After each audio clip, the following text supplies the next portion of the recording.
So this year marks Gamera's 55th anniversary. So you know what? Let's watch some Gamera flicks. Now I'm going to be completely honest with you. I've never really watched a lot of these films all the way through. With the exception of the Heisei trilogy, most of these movies are not easy to sit through. I always thought they were kinda boring. Hell, the first time I watched Gamera vs. Ghidorah, I ended up falling asleep halfway through the movie.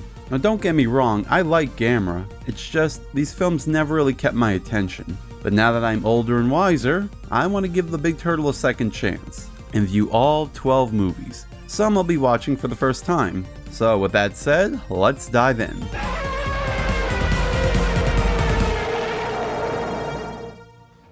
Starting with the 1965 film Gamera, or Gamera the Invincible, whatever you want to call it. This movie was made in reaction to Toho's successful Godzilla films throughout the 60s. In fact, at first, this wasn't even going to be a giant turtle movie. It was going to be about giant rats. No joke. Daiei, the company that made the early Gamera films, wanted to make a giant monster flick of their own. And their first attempt was Giant Horde Beast Nezura. The way they wanted to make the film was to get real rats and have them running all over miniatures.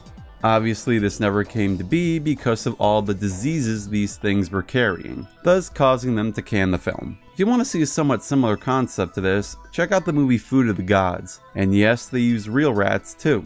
Now the first Gamera movie of the franchise is pretty sluggish, and to give an idea, I'm going to be comparing it a lot to the original Godzilla, so heads up on that. The story goes like this. Gamera shows up, and the human characters must stop him. That's pretty much the plot in a nutshell. You know how in Godzilla he was never revealed till around the 22-minute mark? Even though he was never shown till then, his presence was always felt right in the beginning because of how the film cleverly builds him up. In this movie, they waste no time getting to Gamera. They showcase what he looks like right in the beginning.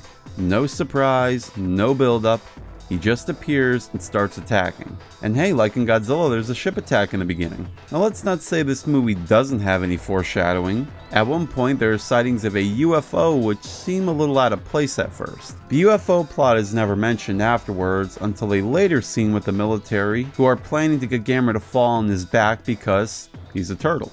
And successfully do just that. As they begin laughing and mocking at him, Gamera goes inside his shell and this happens. He flies. I guess you could say that's something Godzilla can't do, or at least Gamera did first. It's weird, but it's how Gamera gets around. How's he able to see where he's going? I don't know, and I don't think he cares either. The miniature work wasn't as bad as I remembered. In fact, it looks pretty damn good in a lot of scenes. For the most part anyway. There are some odd effects that happen in this, like this thing in Gamera's mouth, which I don't understand why they couldn't film it in a way where he couldn't see it, which I'm betting young Gary took some notes. The thing I'm most whacked out about is the giant rocket they send Gamera in. Now keep in mind, Gamera's a 60-meter tall monster, and he's only in this little nub at the top. Like, when did anyone find the time to make such a huge rocket? Let alone make an underground hangar for it. Let's talk about the human characters now. They're pretty forgettable. Dr. Hidaka is this film's Yamane, as they're both researchers who want to keep the monsters alive for scientific purposes. Though Yamane delivers a more convincing performance when certain events happen, Hidaka at times doesn't seem to care if Gamera's kept alive or they get rid of him. He has an assistant named Kyoko, whom I don't think does anything in the movie. There's also a reporter named Aogi, whom I guess is the love interest of Kyoko, but that never goes anywhere. And a young boy named Toshio, who really loves turtles. Especially Gamera, whom he thinks is his own pet that he let go early in the film. This kid takes any chance to get to see Gamera, even putting his own life in danger. Child actors would be a reoccurring thing in most Gamera films, and sadly for this one, and most of them in a lot of cases, Toshio is easily the worst part of the movie. He annoys me in every scene he's in, and I just wish they didn't put him in the movie at all. The problem with these characters is that they don't really have any unique things that actively progress the story. In fact, they don't even have stories of their own. They feel very stock, which unfortunately was a common thing for these types of monster flicks at the time, and kinda still are today. It just makes you appreciate the characters in the original Godzilla and how well written they were. Also, this film has American actors in it, and as you can imagine for a film like this, they're horrible. Have you spotted anything on your radar screen? No, sir. It must be coated with anti-electric wave paint, sir. The US recut replaces these moments with their own actors. I didn't see the US cut in preparation for this review, only because I didn't want to watch a longer version of this film. Yeah, the US version is a bit longer because of the added American scenes, and supposedly puts back cut scenes from the original, which is definitely interesting. Finally, let's talk about the real star, Gamera. As a kaiju, he's awesome. A fire-breathing giant turtle from an ancient civilization who can fly is just a wild out there idea, but it's unique and fun when compared to Mad Scientist Monster or something like that. A problem I do have is his motivation in this one. I really can't tell if Gamera's supposed to be good or bad in this, because for the most part, he's flat out destroying things and murdering people. Yeah, there's a scene where he's burning people alive. Again, like how in the original Godzilla, you can actually see him killing civilians. Then we get to a scene like this where Gamera attacks a lighthouse with Toshio on it and saves him. Then everyone starts smiling at Gamera. This one moment is a head scratcher to me. Gamera never does anything like this again for the rest of the film, making this a really out of place moment when you know he's killing people. It makes things even more confusing when the rest of the series has him as a straight up defender of the world. Overall, this is a dull movie, and I'd say only watch it if you're interested to know where the turtle got his start from. Otherwise, this is a film where you can just skip the bullshit and head right to the good stuff. Movie 2, Gamera vs. Barugon. Directed by Shigeo Tanaka. I should note this is the only Showa-era Gamera film not to be directed by Noriaki Yusa. Whether that's a good or bad thing, I'll leave up to you. Anyway, due to the surprising success of the first film, Daiei brought the giant turtle back for a quick sequel. In fact, it was roughly 6 months since the first film was released. Could you imagine if sequels came out that fast today? So the plot goes, people/bad guy wants an opal to sell for money. They acquire said opal, which turns out to be an egg, which turns out to be Barugon, which turns out to be trouble. The human characters try and find a way to beat him, then Gamera shows up and they fight. Barugon himself is actually a cool looking kaiju with unique abilities like a long tongue that can shoot a freezing powder and an attack that allows him to shoot rainbows out his back. No joke. It's different, I'll give you that. One thing that does suck about him is his terrible weakness. Wanna guess what it is? It's water. Even though there's like 2 scenes in the movie where he's in water and nothing really seems to happen to him, but oh well. Gamera of course is back, and to my surprise he's not really a good guy yet in this film. The moment he gets back to Earth he starts tearing shit up and making people's lives miserable. Another thing that surprised me was that Gamera's not even in this movie all that much. I believe his appearance time is like under 10 minutes or so. It's funny considering this is the longest movie of the early films too. Also, the suits were definitely not made with fighting in mind. They do struggle, but I gotta hand it to them for trying their best to keep the battles entertaining, even at the cost of breaking physics. Effects again aren't bad. I think the powdery snow works great, and I'm very grateful they kept the flame nozzle out of the shots now. It's like the filmmakers took everything they learned in the first movie and enhanced it here. Like Gamera being actually active here and not just wailing his arms back and forth. Yeah, I forgot to mention he does that a lot in the first movie. Our main character, Kyusuke Hirata, is okay. I didn't hate him at all in the film, and really he does have some sentimental moments at times. He might just be the best character in these early movies. I can definitely say I like him better than anyone in the first one. Also, the other characters aren't bad either, even if some performances are a little hammy at times, but it fits a movie like this. There are 2 picky things I want to say about the film. One is that it could have been a little shorter. I felt some parts went on a little longer than they really should have. And second, Barugon acts like a doofus in the final battle. Spoiler alert, he does beat Gamera in their first fight by using his snow ability, yet he refuses to use it in the rematch. I guess because the writers didn't have a clever way for Gamera to counter that, so they just didn't have him use it at all. Overall, this film was a surprise treat. It's got entertaining characters, and though not the best, still provides good kaiju action. Definitely a film worth watching. Movie 3, Gamera vs. Gauss, or Gauss, however you want to say it. The movie starts us right up with some Gamera action, with him going by an active volcano, just to give us a heads up that he loves fire. After this we get a plot about villagers who refuse to sell their land for construction of a highway.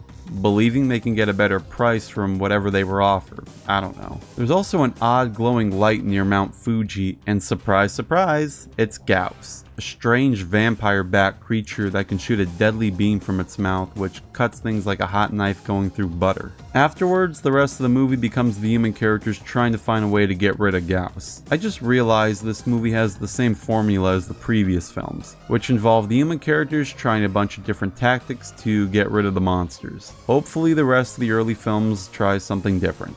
Anyway, the monster battles are definitely a step up from the previous ones. There's just a lot more action and overall fun moments with this one, though the suits still look and feel a little on the stiff side. This is also the first movie where Gamera actually bleeds, and his blood is like a bluish green color. In fact, both Baragon and Gauss also have odd colored blood, which I don't understand why. Japan's not really a culture that censors stuff like blood. But then again, these are giant monsters, so I guess why not? Also, Gauss, like Baragon, has a ridiculous weakness, that being sunlight. At least it kinda makes sense with him being a vampire bat. Gamera, for the first time in the series, I can say is the hero monster of the film. It's kinda questionable in the last movie since he wasn't necessarily fighting Baragon for humanity's sake, but this one he's definitely doing it for the people, or at least the kids. Gauss is another pretty cool looking kaiju. He's got a unique weapon, unique look, and even a hunger for people. Gauss would also be the first, and technically only Gamera monster to appear in future installments outside his own film. He's become what King Ghidorah is to Godzilla, an arch rival to Gamera. The human cast is okay. I'd say they're a step up from the first film, but a step down from the last. I don't necessarily hate anyone in the movie, well maybe except for the reporter for just leaving a kid to die, that's messed up, but really these characters aren't engaging in any way. They just keep reacting to whatever's happening and that's pretty much it. The only person who goes through a character arc isn't even one of the main leads. It's the village chief who's been seen throughout the film telling the villagers not to give in selling their land for construction of a highway because he believes they can get a better deal for it. When the company just gives up and reroutes the highway, the villagers are enraged with the chief, and he realizes he shouldn't have been so greedy. Overall lesson, money makes you bad, so just burn it. Yeah, so Gamera vs. Gauss is an interesting one. I do recommend you check it out, but be warned there are parts that are just complete pace breakers, and kaiju action, while fun, can be a little tedious in parts, but should still put a smile on your face. Movie 4, Gamera vs. Virus. It was only a matter of time before the turtle encountered space monsters and aliens. Speaking of which, this has to be the most kid-friendly movie in the series so far. In fact, the two you're looking at are our main leads. There are adult characters as well, but they're not really the focus and hardly even appear in the movie. And yes, your eyes aren't deceiving you, one of the boys is American. I'm guessing someone was a fan of a certain movie at the time.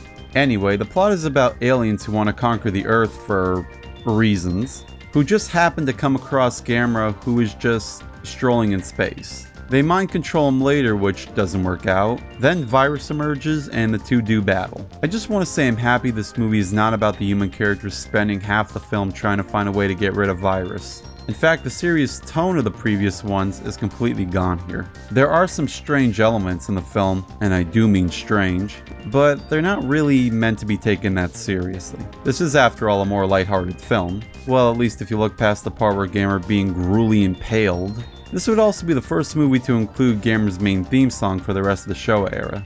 And you either really like it or really find it annoying.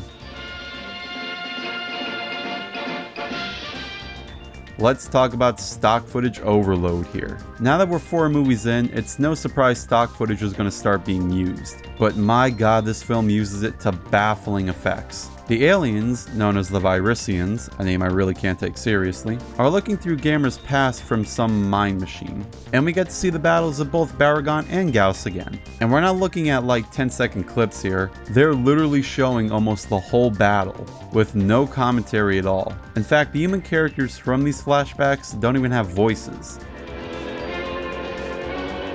Oh, don't worry about footage from the first movie though. It's used for Gamera's assault when he's controlled by the Virusians. And because it was a black and white film, the footage doesn't match the rest of the movie at all, even with the slight color they try to add to it. Let's look at our new monster / alien, Virus. You'll be surprised when I say this, but I think he's actually another cool looking kaiju. In fact, I'll say it now that all of Gamera's foes are really fascinating looking kaiju. Some are better than others, of course, but I can appreciate the originality that went into most of them.